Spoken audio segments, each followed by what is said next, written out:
El abasto de medicamentos en Jalisco, el paquete económico 2020, la vía panamericana y el decreto de protección a la zona del Bajío. Los temas de hoy en Controversia, iniciamos.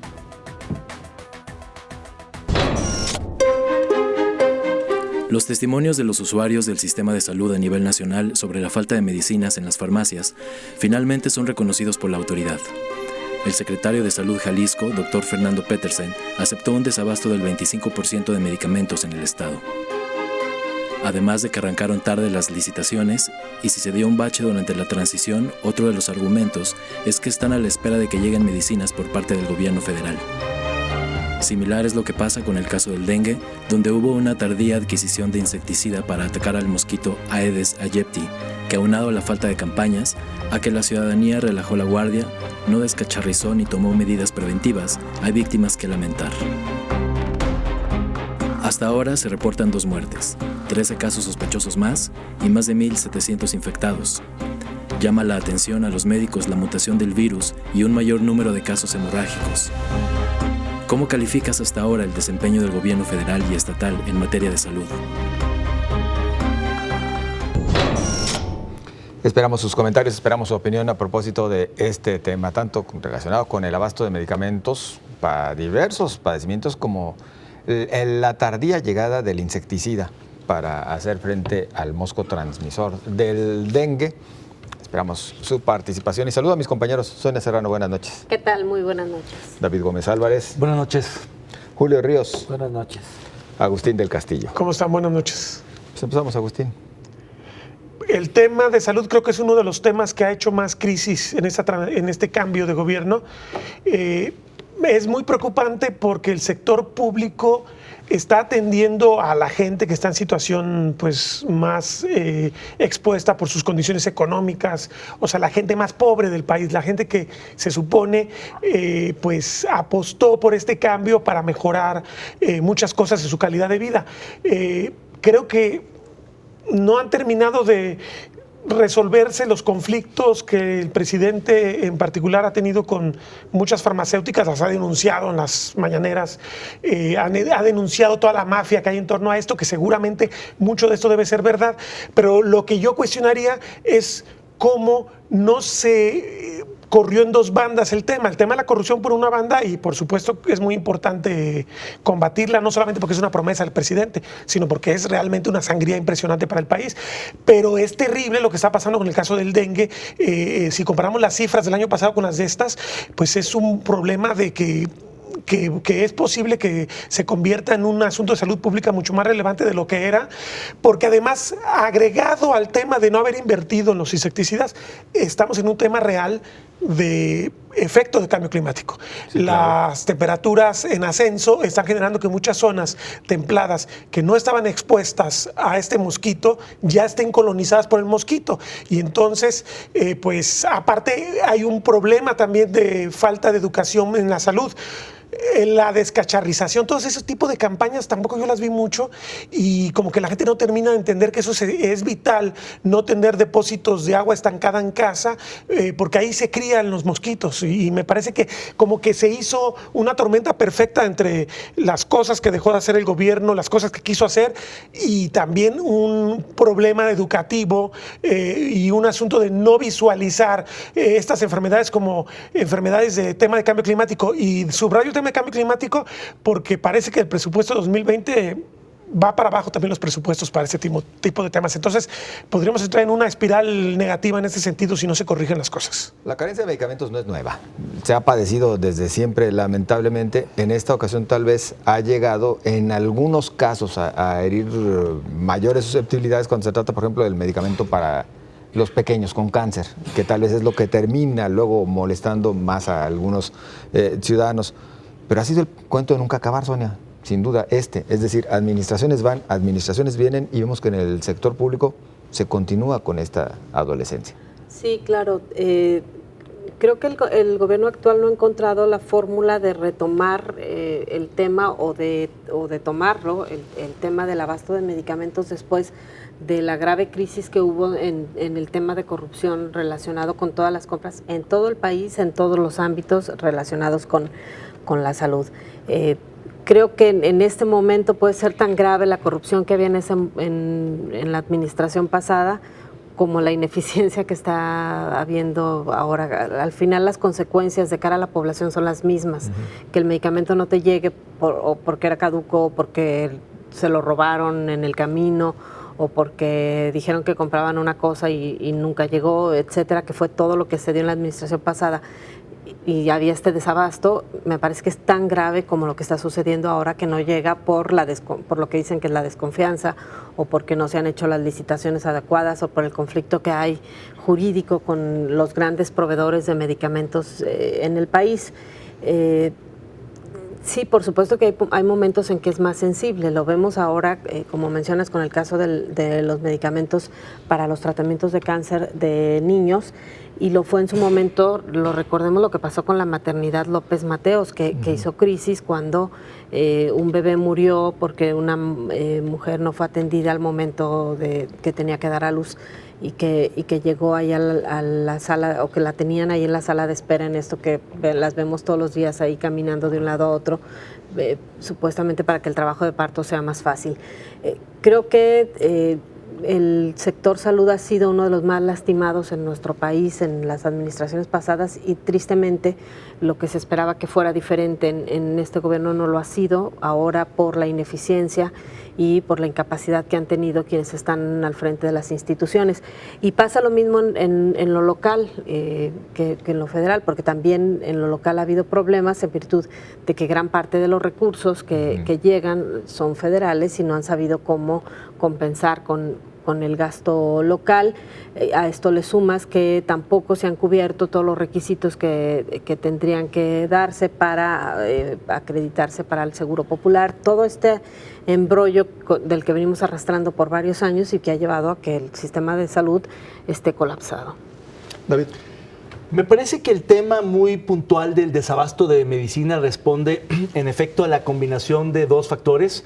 Por un lado, la corrupción que ocurrió en el sexenio pasado, que alcanzó su nivel más máximo cuando justamente se dieron contratos muy, muy grandes a ciertas farmacéuticas privilegiadas.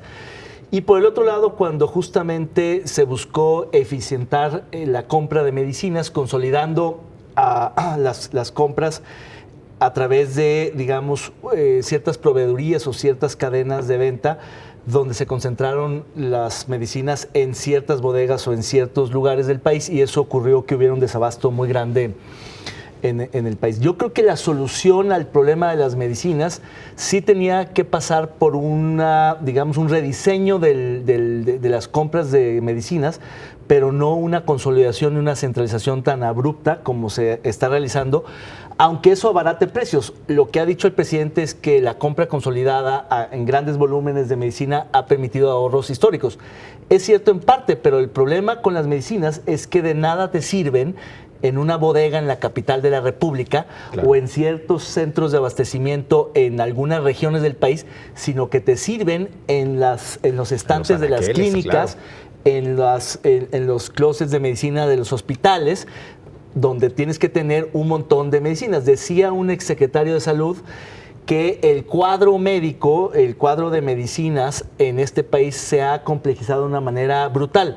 De más o menos 300 medicamentos básicos en el 2000, hoy tenemos 2.500 mínimos, y de 1.000, digamos, completos para una clínica mayor, hoy hay 25.000 para un hospital completo. Entonces, se ha disparado el número de medicinas, se ha complejizado mucho el tema de los medicamentos, caducen, unos tienen que ir acompañados de unas cosas, tienen protocolos, etcétera. Entonces, eso hizo que durante algunos sexenios, sobre todo durante Peña Nieto, se corrompieran las cadenas de suministro a nivel central, con compras consolidadas a ciertas farmacéuticas muy grandes, y a nivel hormiga, con el famoso huachicoleo de medicamentos, donde también la enfermera, el médico, el despachador pedía moche, pedía dinero, pedía propina, o las robaba, las vendía por afuera, y se generaron mercados negros impresionantes. En muchas ciudades del país sabemos que hay tianguis donde se consiguen, claro, medicamentos que incluso están regulados, altamente regulados, ¿no? El santuario es un ejemplo de un mercado negro brutal donde prácticamente se consiguen todas las cosas que no están en las clínicas. Exacto. El desabasto que reconoce la autoridad. En las farmacias de cadenas comerciales te dicen, ve ahí porque solo ahí está. Porque está muy prohibido, está regulado. Entonces, si no está en el IMSS, está en el santuario. Lo que reconoce la autoridad me parece gravísimo, que haya 25% de desabasto, no sé en qué términos lo esté diciendo, pero aún así, que me parece que reconocer que hay un desabasto de un cuarto, de una cuarta parte en el abasto general de medicinas, me parece que habla de la situación crítica del sistema de salud, que de suyo ha estado siempre fragmentado, disperso y mal integrado, y eso creo que va a ser una crisis pronto si no se toman medidas necesarias muy, muy rápido. Julio. Pues ya lo había dicho Germán Martínez, ¿no? Que no es tanto de mi devoción, aunque mis afectos o desafectos son lo de menos para este tema. Es objetividad, muy bien. Sí, para este tema, pero ya lo había dicho, ¿no? Sin duda, ya lo han comentado, esto de la atención en salud por parte del Estado tiene un rezago histórico.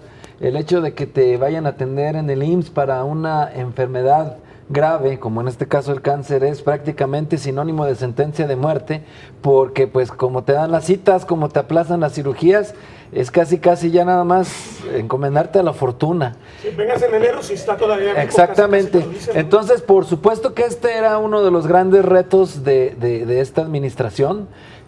Muy difícil porque le han heredado instituciones de salud pues destrozadas. No obstante, es su obligación, no solo porque lo prometió en campaña, obligación institucional. Y si bien, utilizando términos médicos, el diagnóstico pues no era complicado. El diagnóstico de la corrupción en las instituciones de salud era sencillo de tenerlo, lo tiene este gobierno, pero lo que les está fallando es la intervención, que tenía que haber sido con bisturí y no con machete, porque estas compras consolidadas, bien lo decía David, generan ahorros, pero yo me preguntaría qué tanto vale la pena ahorrar dinero cuando se pierden vidas que no tienen el valor. Además te va a costar trasladarlas. Toda la logística de distribución será costosa. Ahí no se debería de escatimar, claro, porque al concentrar esto allá en la capital, estamos hablando de un elefante reumático que tiene que reaccionar de una manera ágil ante todo lo que está pasando en el país y no se está logrando. Y a mí lo que me preocupa es que comentaban algunos funcionarios que esto solo ajustaría, en el caso, por ejemplo, de medicamentos con cáncer, Oranzoquipan y todo, para 15 días. Los que compraron para el estado aquí de emergencia. Efectivamente. Entonces quiere decir que el problema va a seguir y que luego se van a registrar no una, sino varias emergencias de desabasto. De mí se acuerdan que esto va a durar mucho en arreglarse. Así que yo creo que esto es delicado y sobre todo tiene la obligación de un nuevo gobierno que se presume de izquierda y que esperaríamos que con una fuerte carga social, pues debería de ser esta una de sus grandes apuestas. Y ahora que vamos a discutir más adelante del paquete económico 2020, sin duda, ahí deberían de meterse muchos de los esfuerzos, porque esto, insisto, se va a repetir varias veces en este año, y si no se corrige desde ahora en el 2020 puede hacer agua todavía más digámoslo así, Titanic, que ya estaba prácticamente hundido. José Ángeles, que tampoco podemos ignorar, hablaba muy interesante lo que decía David, de cómo se complicó, cómo se hizo más grande, más complejo el tema de los medicamentos. En parte esto deriva pues de una cosa muy lógica. Nos estamos poniendo de cosas distintas en estos años que hace 20 y que hace 40 y que hace 70. La gran revolución de salud que implicaron las instituciones exitosas, el Seguro Social, ¿de qué años data? De la época, si yo no mal recuerdo, de 46 para acá. De Ávila Camacho. Estamos hablando que durante el desarrollo estabilizador era un país que tenía una mortalidad infantil impresionante, que se logra derrotar porque además era preventiva, era un modo de resolver problemas de salud muy barato. El Estado, entre comillas, era rico y generó instituciones muy sólidas. Pero después de las crisis de los 70s, 80s... para acá es cuando se derrumba. Pero fíjate que también es porque cambia la estructura poblacional y esto tiene que ver también con quiénes financiamos los servicios de salud. Luego hay nuevas enfermedades, hábitos de vida. Pero esto es un problema mundial. mundial, me refiero. En el- todo el mundo los sistemas de refrescos salud públicos están en azucarados. crisis porque ¿quién los financia? Los trabajadores. Si tienes una pirámide poblacional que hay más viejos y que las enfermedades son más crónico-degenerativas, te va a costar más caro sostener el sistema de salud. A mí me parece que podríamos regresar al tema que yo siempre he señalado, que implica un gobierno de izquierda verdadero, en mi opinión. Una reforma fiscal. O sea, me parece esencial que haya dinero para financiar esto. La corrupción no te va a dar Pero todo este también dinero. no estás ante un gobierno de reestructurar izquierda, el ¿eh? No, sistema de salud para clasificar los niveles Claro. de una manera mucho Todo eso más hay que clara. hacerlo. Que Pero no sucede, va a haber por dinero que ejemplo, ajuste. pero por ejemplo, en Cuba, que es un sistema que ha sido muy eficiente, los niveles desde la prevención, el primer nivel, el segundo y el tercero, están tan claramente Tiene una gran marcados. educación en la salud. Exactamente. En Cuba que se tú come tienes, más sano que aquí que tienes con una eso. cobertura. Somos 120 millones de pero si tú mexicanos. actúas desde la prevención Sí, y claro. desde que tienes una gripa, tienes acceso a un médico que te da exactamente la atención que necesitas, vas a reducir los riesgos Sí, de todo eso está enfermedad bien. respiratoria. O sea, todo eso. Allá la Pero- gente hace actividad física. Pero digo, no es casualidad que Quizá no hay estén en tanto crisis los alimento, sistemas pero es públicos de más sano. salud, ¿no, David? O sea, no es casualidad por el tema del Claro, dinero. Es que además el tema es que se ha encarecido. Uno, la esperanza de vida ha subido. Dos, se han diversificado las enfermedades. Y tres, algunas cuestan muchísimo. También decía Es este un gran ex- negocio también, porque La salud a nivel Claro. global, las grandes exactamente. patentes y las Claro, Oye, ¿de qué claro. se muere la Los gente ahora? hospitales. Se muere de diabetes, se muere de enfermedades O sea, cardíacas. si tú ves Crónico-degenerativas. los negocios que han Cambios proliferado de en zona hábitos. metropolitana tienen que ver con escuelas privadas y hospitales privados o clínicas privadas, las farmacias privadas, desde La las proliferación de baratas, las farmacias en exactamente. general. Esto nos habla de la privatización del sistema de salud y del sistema de educación. ¿Por qué? Pues porque está siendo un gran negocio. El dato más escandaloso que decían los exsecretarios de salud que se reunieron a propósito de la desaparición del Seguro Popular y un poco para criticar algunas de las medidas de la actual administración, decían que en promedio los mexicanos se gasta más dinero en los sistemas privados de salud si sumas todas las clínicas, hospitales, incluidas esas consultas que te dan gratuitas en las farmacias privadas, donde en efecto te dan una consulta gratuita, pero para que compres la medicina ahí mismo. El mexicano, a pesar de que existe el sistema, el Seguro Popular No para confía, los no derechohabientes, no confía en estos sistemas. el IMSS, no es que no confíen, hay cola, hay Pues lo que tú dices, espera, ¿cuánto No, bueno, es que desabasto. está rebasado en este Pero si momento. lo haces, Porque no, no te pero van a atender pero pronto si y lo porque usas te van a dar conforme y con paracetamol. tiempo y planeado, Así sí fue. funciona. Claro, pero, Claro. si no te da por una eso. enfermedad súbita. No, por eso, pero porque no tenemos cultura de la prevención. No, Vamos pero al cuando médico te da solo si una estás cierta- enfermo. Pero ¿cómo vamos a Felicitas, resolver no ese vas a- problema de la cultura de la prevención? Necesitas Bueno, pues asumir que es un problema de educación muy serio. lo vamos a reflexionar, pero mientras una pausa.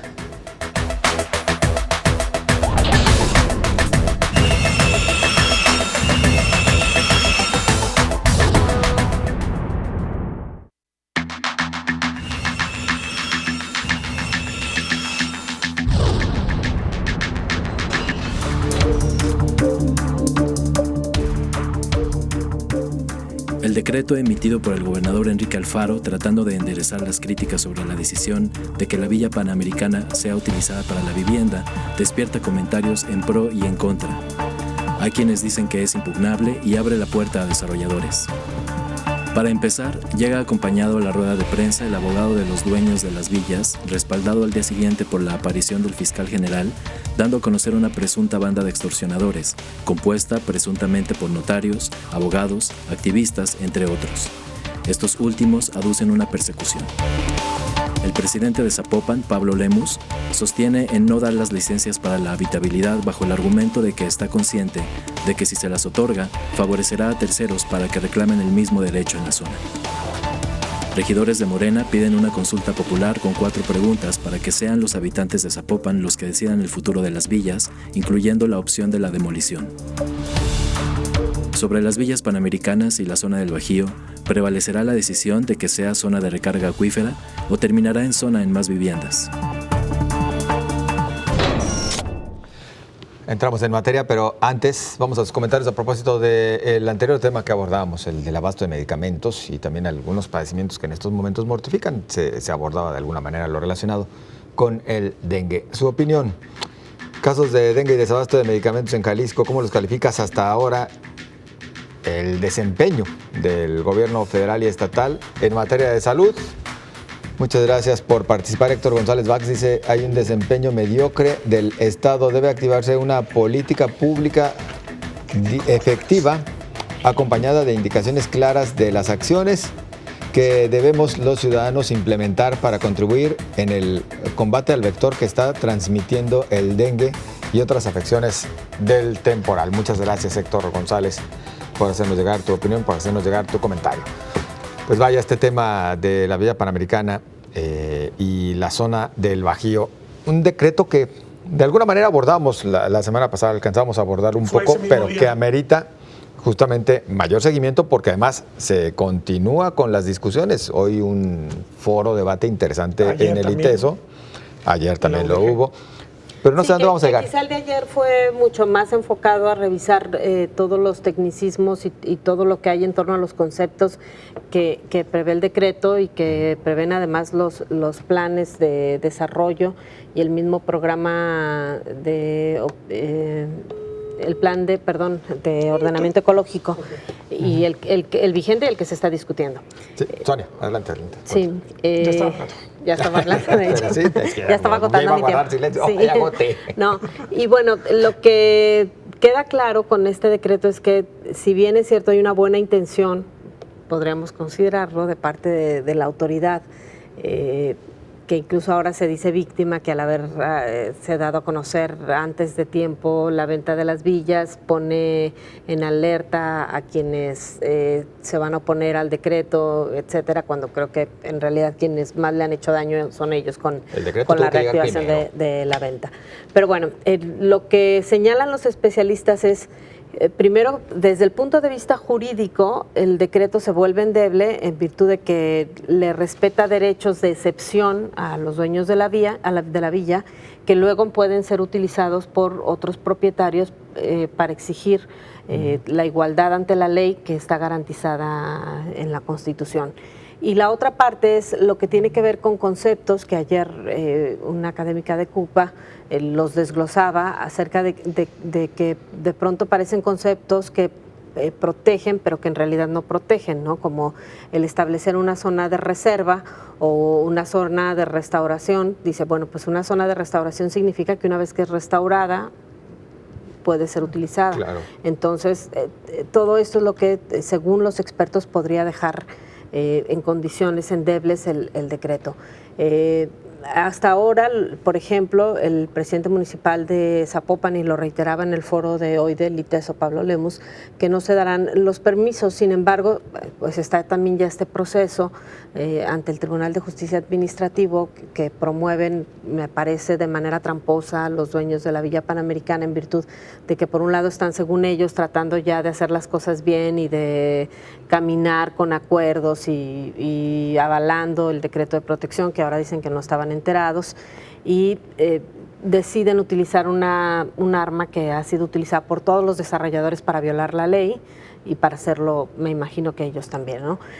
Lo que dicen los expertos es que las condiciones actuales de los planes de desarrollo y del plan de ordenamiento ecológico e incluso el decreto no le permitirían a Pablo Lemus negarle los permisos a la Villa Panamericana y tampoco negar permisos una vez que se genere el derecho de utilizar para vivienda una parte del Bajío para otros propietarios en la zona, ¿no? Base a este decreto, ¿no cabría pensar en una expropiación? Mira, las expropiaciones, si son en contra del sentimiento del propietario, se convierten en un problema legal brutal. O sea, tendrías que pensarlo si está de acuerdo, si hiciste una negociación con el propietario. A mí me parece que no es viable la expropiación. Lo que creo es que es muy importante, hay un matiz. Recuerdo que platicábamos que era extraño que el decreto solamente está sobre 980 y tantas hectáreas. Sí. Y me parecía extraño porque en realidad el Bajío como tal anda sobre 1.260, 1.290 hectáreas. Ya después preguntando me doy cuenta que en realidad el decreto no afecta a las villas panamericanas. Este es un aspecto que hay que considerar muy importante.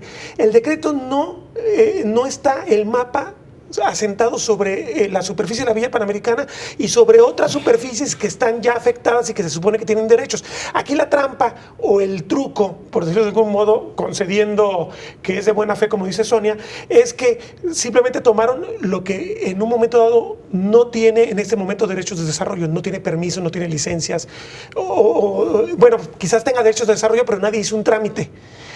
Se quedaron con esas 980 hectáreas, las otras, que son como 315. Porque la villa nomás son 16. Sí, pero están sumando obviamente la villa, las universidades, el fraccionamiento de Ayamonte, estás juntando todos los terrenos de Jorge Vergara. Hay que ver, Jorge Vergara, a mí me parece que aquí hay que revisar bien, que porque Jorge Vergara tiene muchos terrenos. La cuestión es que es un poquito tramposo el decreto, porque a diferencia del decreto del Tajo, que sí se puso sobre toda la superficie del cerro, al grado de que ahora al cielo lo quieren condicionar al decreto, va a haber un pleito legal ahí. Pero van a hacer la lucha, entre comillas, por lo menos. Bueno, los pleitos legales te permiten por lo menos alargar y que no empiecen a habitar. Pero aquí en realidad no están obstaculizando la villa, el decreto. El decreto está la frontera de la villa, donde ya no hay licencias concedidas por alguna autoridad o una manifestación de impacto ambiental. A partir de ahí empieza el decreto. El decreto en realidad podría correr por una línea con otro tipo de propietarios que no tienen un compromiso con el gobierno. Y estos propietarios importantes de Cornejo, Vergara y los fraccionamientos existentes que conocemos que están sobre la orilla pegada a Rancho Contento, ellos no van a tener problema. Me parece que eso es muy importante decirlo. Van a afectar a los que no hicieron en realidad ningún movimiento para tratar de tener urbanizaciones. Eso no hicieron un trámite previo. Exactamente. David. Bueno, en efecto, el decreto justamente es de recuperación y de conservación y por tanto no podía incluir ni el estadio, ni las villas, ni lo que ya está, digamos, edificado, porque justamente esa parte ya no se mantiene como reserva. De poder sí podía, ¿no? No. Sí podía, en el sentido de que lo que está físicamente ya desarrollado no lo vas a mover, pero probablemente tú tienes un predio de 40 hectáreas y tú quieres hacer unas casas. Porque además hay otra cosa que es una trampa. La villa tiene 20 hectáreas. Según confirmaba hoy el secretario Sergio Graf.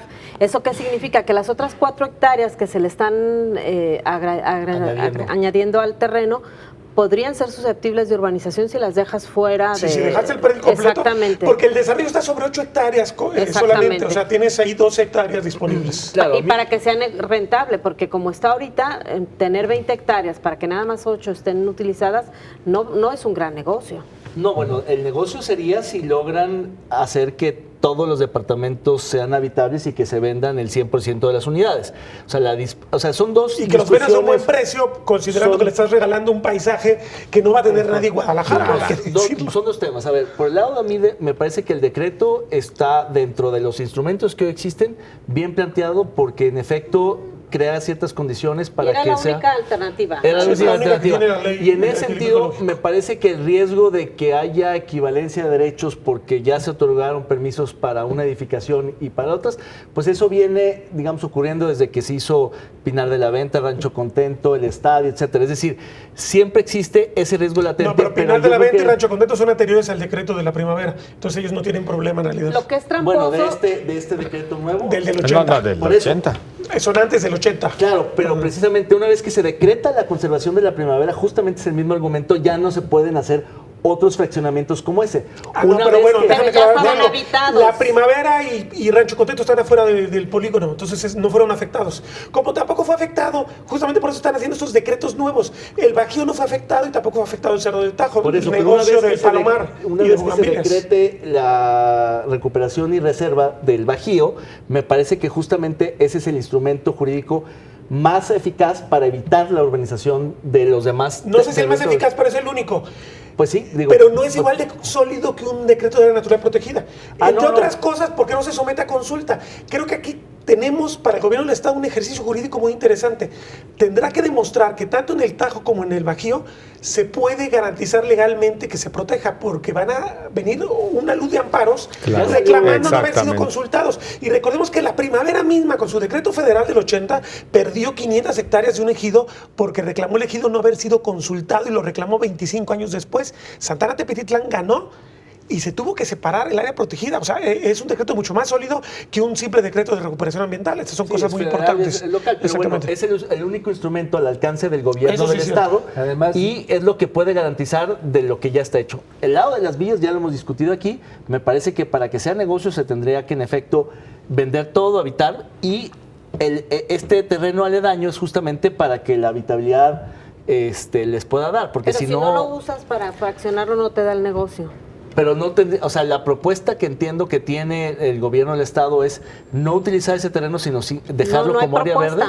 El problema es que no hay propuesta. No dejan fuera y puede pasar lo que sea. Es que si no lo hubieran dejado fuera, sí tendría sentido, porque entonces está bien, tienes ya el derecho adquirido, te lo voy a reconocer, pero ya no puedes hacer nuevos edificios. Exactamente. El problema es que si dejan el polígono de 20 hectáreas fuera del polígono de 980, entonces no congelas lo que pasa con esas 20 hectáreas. Estás permitiendo que en cualquier momento se construya ahí. Podría ser. Julio. Además creo, explicaba Sergio Graf, por cierto, el secretario de Medio Ambiente, que de acuerdo a esta nueva ley no se necesitaba consultar para emitir el decreto, habrá que revisarlo. Pero es que el decreto es un decreto, nomás el ejecutivo. Sí, el nuevo, el de protección del bajío. Sí. Exactamente, parece no necesitas consulta. Parece necesita consulta. Pero está por encima de la Constitución y obviamente que es la primera vez que se utiliza esto viene desde hace 30 años. Pero nunca se había utilizado. Se utilizó apenas con Aristóteles Sandoval en el 18 en el Tajo y hay un montón de amparos. Y recuerdo que cuando llegó esta nueva administración había un desprecio por ese decreto, y te lo digo porque me lo comentaban los habitantes del Tajo que habían empujado el decreto en esa zona, pero se dieron cuenta que en realidad no había otra posibilidad de generar un área protegida con ciertas posibilidades más que con un decreto de este tipo.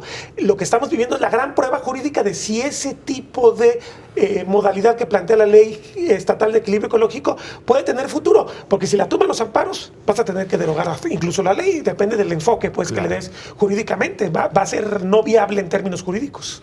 Pues bueno, no vamos a soslayar entonces la valía del decreto como tal, hasta bien, porque también dice Agustín del Castillo, del decreto, que ni siquiera sí de sus alcances o de lo que ni siquiera había necesidad de derrumbar las villas, ¿no? Que hasta las villas podrían utilizarse siempre cuando haya la protección. Es que utilizan el decreto para decir, estamos actuando correctamente para tapar algo que parece incorrecto. Si tenía que haber marcado las 1.260 hectáreas que tiene el Bajío. A ver, entonces entiendo que hay dos problemas con, digamos, la traza del polígono de protección. Una es que abarque la totalidad del Bajío, que son 1.200 y no 900 del decreto. Y dos, que el polígono particular de las villas es más grande de lo que está edificado y por tanto el terreno no, digamos, definido, el remanente que se supone que se va a usar para compensar la densidad, en realidad eventualmente podría urbanizarse. Es que imagínate, el día que hagas un nuevo plan de desarrollo en 2020 es que se te ocurra, vamos a darle una densidad distinta a este terreno y le vamos a dar una densidad H4 para que acaben las áreas verdes. Total, tenemos el bosque, la primavera y tenemos el Bajío sin urbanizar. Entonces el área protegida puede seguir existiendo, pero tú vas a beneficiar a los que ya estaban ahí. La zona es de aprovechamiento urbano y agrícola, entonces puedes hacer exactamente local, sí. puedes hacer vivienda, no hay restricción. Necesitas alinear los instrumentos y obviamente generar, después de salvar este decreto, que es un decreto que va a seguir siendo endeble, tendrías que después procesar quizás una nueva área natural protegida de protección hidrológica, una figura distinta. El decreto tendría que ser para ganar tiempo y hacer algo en serio. Sí, porque ya salió un propietario, justamente con el mismo argumento que decías. Ya salió un propietario diciendo, a mí no me consultaron para este decreto de protección. ¿Por qué no se consulta? Yo tengo un predio que tiene posibilidades de desarrollar su... ¿no? Ya lo mencionaron, porque efectivamente para este decreto no se consulta, pero tú puedes reclamar una violación de tus derechos constitucionales y es posible que este artículo de la ley sea anticonstitucional. Si eso lo decide el juez y la Corte, pues entonces te quedaste tienes que modificarlo, pues. Por lo pronto, Pablo Lemus insiste en la posibilidad de que fuera destinado al CONACYT, a un centro de investigación, la Villa Panamericana. Que bueno, está enorme Coecitjal, ¿eh? Que para que esa posibilidad funcionara tendría que ser el gobierno federal el que de manera solidaria pagara por el inmueble, ¿no? Y así se podría recuperar el dinero de los trabajadores, pero pues como viene el presupuesto 2020, ya nos canta que no. Con la famosa austeridad, no creo que ocurra. El gobierno federal ya enterró, ya archivó aquella idea que se dijo de la descentralización. Pero imagínate el CONACYT ahí con 900 módulos para cada investigador, el auge de la investigación en México. El CONACYT no Los son investigadores, son funcionarios. No, las oficinas centrales de CONACYT que están en las universidades, exactamente. Bueno, sí, porque queríamos ver todo el país. Son funcionarios. Pero traerse la burocracia de CONACYT no es enchilame otra, eso no va a pasar de la noche a la mañana. La descentralización del INEGI tomó más de una década cuando estaba prevista para realizarse en 24, 36 meses. No, el INEGI es enorme, de hecho es más grande que el CONACYT, pero tomó mucho tiempo. Yo pensando en las secretarías, que no ocurrió. No va a ocurrir en ningún caso. Lo único que ocurrió fue que la SEP rentó unas oficinas en Puebla. La secretaria de Cultura puso una especie como de oficina de enlace en Tlaxcala y fue todo, porque evidentemente es carísimo. Pero ya cumplieron la promesa de campaña. No, es una de las campañas que López Obrador ya nunca ha vuelto a mencionar. Y por tanto, la insistencia de Pablo a mí me parece que nomás mete ruido al debate porque no es una alternativa real. Mejor pensemos en que sean oficinas universitarias, un hospital, un uso intermedio, que no sea ni el derribo ni la venta total. El hospital sí también ya se va al otro extremo, ¿no?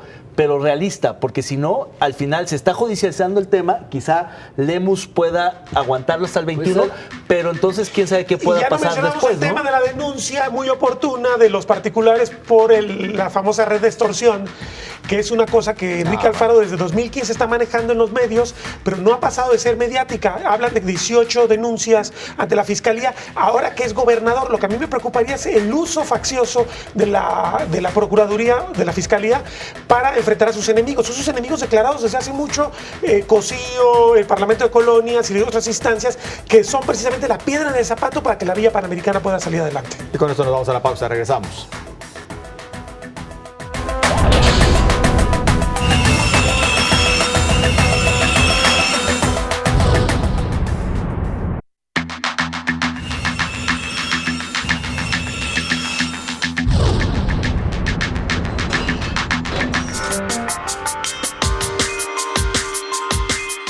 El gobierno federal presentó vía secretario de Hacienda, Arturo Herrera, su paquete económico 2020. Fue ante el Congreso de la Unión donde habrán de analizarlo, adecuarlo, modificarlo y en su momento aprobarlo. Los especialistas lo califican como demasiado optimista y derrochador en temas discutidos en el pasado, como más dinero a los legisladores, que tendrán 13,540,183,960 pesos. ¿Dónde quedó la reducción de gastos en el Congreso de la Unión? Contempla un aumento de 3,000 pesos al presidente Andrés Manuel López Obrador, quien ganará 111,000 pesos. Y aunque destacan que no habrá más impuestos, sí se incluye a más contribuyentes, como quienes se ayudan con ventas por catálogo tendrán que pagar impuestos. Lo mismo las plataformas de transporte y de comida. A Jalisco no le fue tan bien, y aunque se esperan arduas negociaciones en el Congreso de la Unión, se advierte de momento recortes en presupuesto para carreteras y la línea 3 del tren ligero, así como en infraestructura carretera. No se contempla el macrolibramiento de Puerto Vallarta y la Universidad de Guadalajara recibe 0 aumento. ¿Estás de acuerdo con la política económica del gobierno federal y reducir recursos en educación y salud, además de aumentar el padrón de contribuyentes cautivos? Y la discusión viene desde antes de entrar ya en materia. Agregaría algunos datos. La línea 4 del tren ligero y el peribús no están considerados, no hay recursos para ellos, pero sí los hay para el Zapotillo. Al menos para algunos temas relacionados con el Zapotillo se propone etiquetar 247 millones. Para reubicar. Espera, para continuar con el proyecto, sobre todo destinándolo a acciones como el acueducto a León. No, pero es que no. Lo que pasa es que en el presupuesto el presupuesto lo que viene es el proyecto completo. O sea, eso lo leen mal en la tabla. Dice, así se llama el proyecto, esta es la asignación total del gasto y luego viene el flujo por año y cuánto se le asigna en cada año. Ese es el concepto del proyecto en general. Es como la línea 3, ahí viene, ampliación de la red de tren eléctrico urbano para Guadalajara con la línea 3.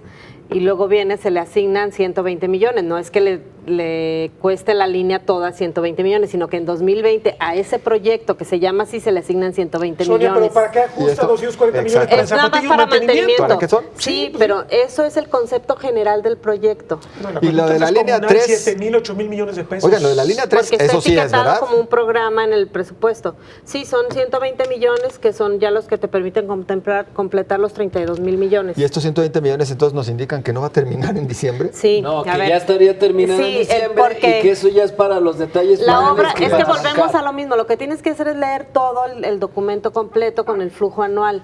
El flujo anual hasta finales de 2019 habla de 32,000 millones, que es lo que cuesta el proyecto. Faltarían 120 millones Que que se van a se los completar. asignarían en Bien, 2020. bien, bien. Así llegas a los 32,000 Pero millones. el 120 millones para completar me parece que es un cálculo muy ajustado, porque no sabes realmente si vas que a ya terminarla terminaron. con el flujo actual a 32,000 para Pero es que cerrar es en el- 3 Tendría meses que más. saberlo, ¿no? Es que sí, ¿Ya está a en su ver, fase final? es el costo total calculado, los 32,000 millones. Para alcanzar ese costo total faltarían 120 O sea, millones. nomás es redondear la cifra, como- Exactamente. Además, tú lo sabes, Exactamente. eso es, mi redondear querido la David, cifra. en la marcha se pueden hacer ampliaciones, Pero no es que con ajustes 120 presupuestales. millones quieran construir una línea 3 de tren ligero. La línea 4. como- exactamente. O sea, como ya Así el- vieron algunos Ni que la dijeron, pelaron. Sí. ¿cómo? Con 120 No, ni los estudios ejecutivos. Pero no está escrito en piedra, o sea, tú sabes que la misma Pero Secretaría es que de Hacienda puede más allá de aprovechar las- las, Es que son aprobar las presupuestos ampliaciones líquidas multianuales, que entonces deseen. por eso hay que leer el Sí, flujo claro, completo. pusieron eso para redondear y cerrar en 32,000. Sí. A mí me parece que uno de los datos más interesantes del paquete económico es la reducción en medio punto porcentual en las aportaciones y participaciones a estados y municipios. Es decir, ¿Eso es importante? Eso es importante porque le pega al federalismo fiscal. Es decir, en general bajan los recursos a estados, a gobernadores y municipios, Pero alcaldes, pensé en que para general. bien, es decir, No, es una mala Ahora, noticia. medio punto no. porcentual en relación con el porcentaje que tienen en el No, o sea, perdón, ¿en cuánto se quedaría entonces? Es decir, son tres conceptos: aportaciones, transferencias y participaciones. En el conjunto baja medio punto porcentual, que es muchísimo dinero, como 6 billones, una cosa así, en conjunto. Y la única partida que aumenta es el ramo 23, que es este muy polémico discrecional, donde se le suben 8%. Son participaciones, ramo. Ramo 23 son a desarrollo regional e Participaciones. infraestructura. Y ese es el único que aumenta, pero es el más discrecional. Es en el que unos estados van Fue a en el recibir que hizo más, negocios otros- Cerezo la anterior administración, el de ¿no? los moches, el de los moches. A mí me parece que uno de Bueno, los en muchas perdedores cosas es, por ejemplo, donde pagan deuda, en disfrazada donde a apuntan las a la ABEFAS deuda. de los estados. Exactamente. Pero en general, uno de los perdedores del presupuesto son estados y municipios. claro. Porque además la recaudación pues está muy ajustada. Una de las cosas que a mí me gustó del paquete económico fue el tema de ingresos. La ley de ingresos me parece que está... Uno, no aumenta, no incluye nuevos impuestos, aunque sí algunos que era natural que se fueran a dar, como los de la economía digital. A mí me parecía una aberración, una injusticia fiscal que hubiera empresas con base tecnológica que no estuvieran pagando impuestos que en realidad eran grandes transnacionales, como Uber o como esas, ¿no? Netflix, A mí todas estas. me parece muy bueno. Segundo, aprietan en la parte de las sanciones a la evasión fiscal y recortan devoluciones, que también habían sido un tema escandaloso. Entonces, me parece que en términos de ingresos hay proyectado un 5% adicional de recaudación frente al 7.5% que se ha caído este año la recaudación. Es decir, se busca compensar sin nuevos impuestos. Me parece bastante equilibrado eso. ¿Por qué recortar devoluciones era escandaloso? Porque eran muchas maniobras de cabilderos y de despachos fiscales que podían más que el SAT para lograr devoluciones a partir de muchas cosas que no eran necesariamente Y son legítimas. las grandes devoluciones. Las grandes no estamos devoluciones- hablando de lo que te van a devolver a ti, No, tranquilo. estamos hablando de bingo. Sí. No te preocupes. Ya estaba preocupado. Ya, no, Porque los ya te la contaré. pesos que le iban a Oye, mis devolver. 700 pesos, ¿qué? Yo dudo que te hayan regresado, Mira, ¿verdad? oye, Chicago, yo sí te también regresaron. No, sí me regresaron. De hecho, déjame decirte, la postura del SAT cuando tienes devolución, eso te lo dice, No, sí te no lo sé si lo regresa. dicen ustedes, a mí me lo dice mi contadora. Mira, es más fácil que lo tomemos a cuenta de los impuestos, porque si no, te la van a hacer de todos Eso para ya no se devolvértelo. puede. Y es cualquier cosita la que Sí, un sí, particular te puede van a recuperar. auditar mejor. Yo también me pasó lo mismo, Sí, claro. a cuenta. En la O a siguiente los año contadores les da flojera hacer el trámite No, también. no, te Pero mandan, si esa te cuenta no mandan está bien durante auditorías. 2 meses. Pero ya la se cuenta ya pagó no se y- puede. No, sí, va a cuentas futuras, sí, cómo no. Sí. Sí, claro, te lo Fue toman. parte de lo que van a- O sea, Te tú engañó dices- tu contador, ya están saliendo muchos trapos aquí. No. Bueno, luego les... Y la otra parte, en términos del gasto, a mí la parte que me desconcierta un poco es la baja inversión pública, que representa el 3% del PIB en lugar del 7% o hasta el 10%, que podría ser como una política anticíclica. Ahí López Obrador, con los proyectos de infraestructura y de grandes obras, se fue conservador, quizá pensando en que no va a haber recursos y que la economía proyectada a 2% quizá termine creciendo como este año a menos del 1%, entonces prefirió no comprometer ahí. Y depende eso de mucha inversión privada. Pero en general, las tres grandes apuestas, que es inseguridad, Guardia Nacional, programas sociales, aunque recorta unos, aumenta otros, y el rescate de Pemex, que no me gusta, pues está muy claro el presupuesto. El presupuesto, contra todos los pronósticos de muchos que decían que iba a ser deficitario, que iba a endeudar, que iba a ser desbalanceado, me parece que es un presupuesto, en términos generales, me lo eché todo, bastante consistente y sobre todo de justicia fiscal. Obviamente no ajusta la cobija para todos, actores y sectores se van a quedar afuera, pero ningún presupuesto ajusta. Pero es Me terrible parece que interesante. y no es porque siempre lleve otra vez la burra al trigo, como dicen. No, la burra al que se dice el dicho. Otra vez burra al trigo, sí. Sí, es la burra al sí, trigo.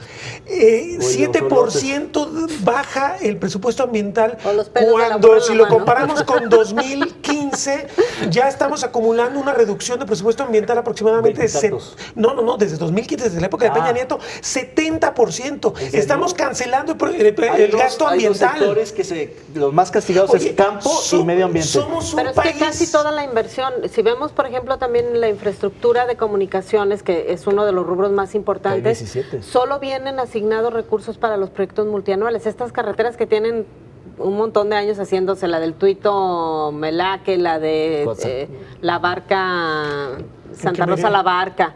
Estas carreteras que tienen un montón de años y que les van asignando de poquito en poquito, son las que Pero la tienen refundación se va a otra encargar, vez. eso dijo Enrique Alfaro, que las carreteras van a estar mejor en Jalisco.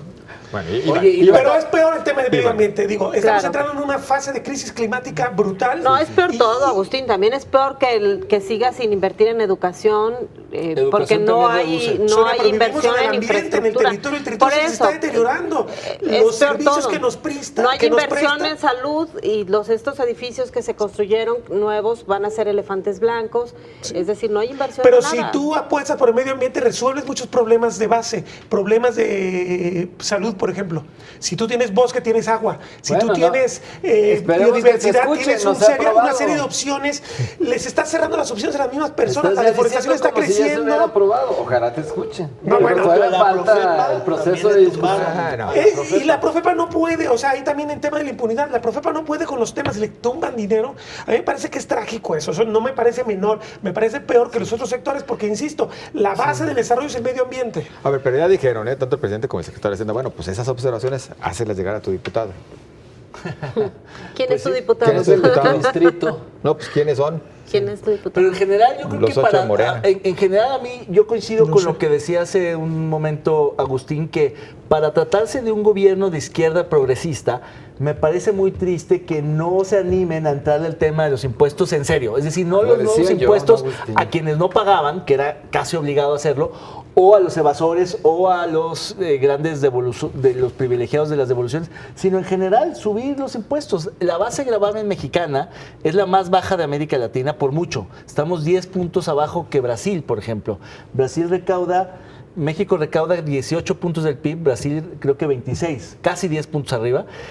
Y los países escandinavos, digo, siempre citarlos es como de exagerado, pero digamos, recaudan el 40% de ¿Un IVA generalizado?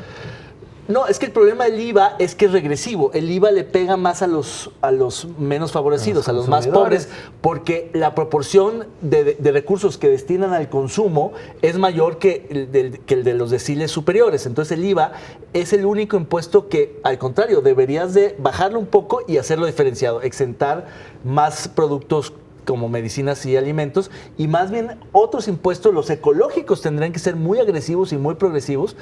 Y a mí me parece, por ejemplo, bien que el IEPS no se quite. A mí me parece bien que se graben las gasolinas. Estoy de acuerdo. Eso no está mal. La gasolina no debe salir barata. O sea, la gasolina tiene pero un impacto deberías de ambiental poner brutal. más impuestos a los coches, La tenencia al regresarla. arrendamiento, a las herencias, por ejemplo. En este país nunca le hemos entrado en serio al debate de gravar las herencias y ese es uno de los factores que más perpetúan la inequidad y la injusticia fiscal. Pues, ¿qué te van a heredar a ti, Sonia, a ti, Julio? Creo que no tenemos ningún problema con los Yo impuestos. creo que a nosotros no Que nos las preocupa. Que las graben. Es como la devolución de estamos hablando no de las clases medias que reciben un DEPA o una ayudita, no, me refiero a las grandes herencias que son en vida y que son donaciones y que no son grabadas y que perpetúan la riqueza. Piketty en El Capital dice que uno de los factores que explica la concentración de recursos en Francia, la inequidad en Francia ha sido precisamente esa.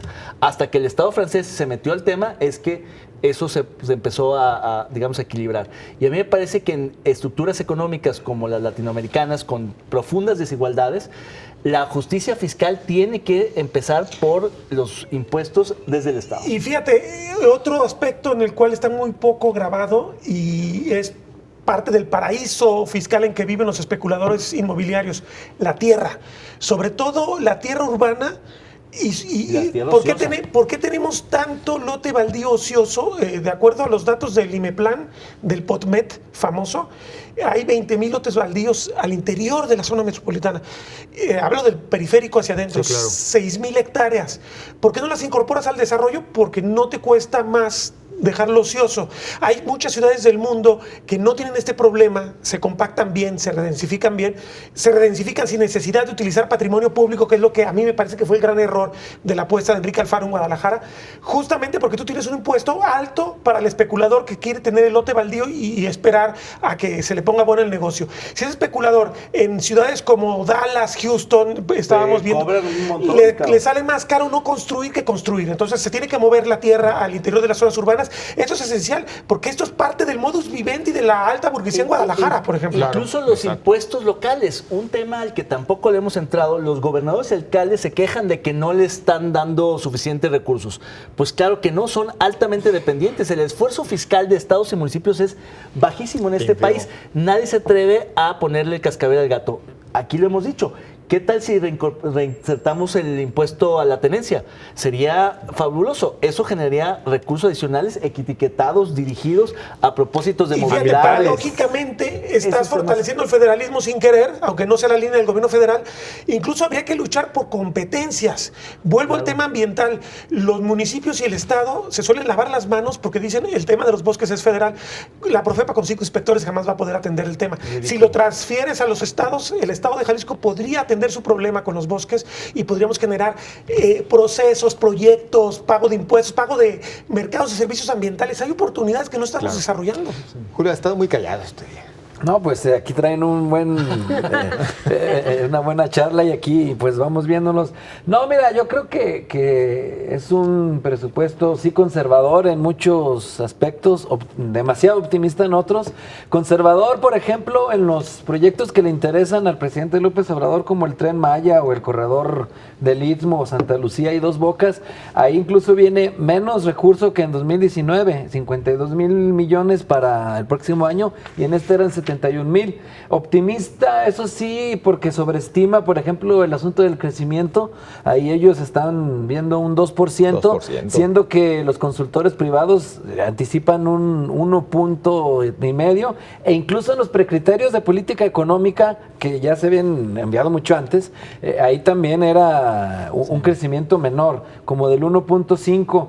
Entonces, ahí sí están siendo optimistas porque están sobreestimando. El asunto de Pemex, coincido con David Gómez Álvarez, quizá los 46,000 millones de pesos de inyección en capital podría ser como echarle dinero bueno al malo, porque parece que Pemex no les ha agradado pues a las calificadoras internacionales esta estrategia. Es el punto muy ideológico de López Obrador, el único punto no sensato, no pragmático. Lo demás me parece razonable. Incluso lo de los aeropuertos lo está manejando, pero ese punto tiene una especie como de tara histórica, es decir, en mi gobierno no se va a hundir Pemex, aunque ya esté, digamos, a media línea de flotación. Ya se le heredaron ya ni Cuauhtémoc Cárdenas está tan empecinado en el rescate. Nadie, es solo él.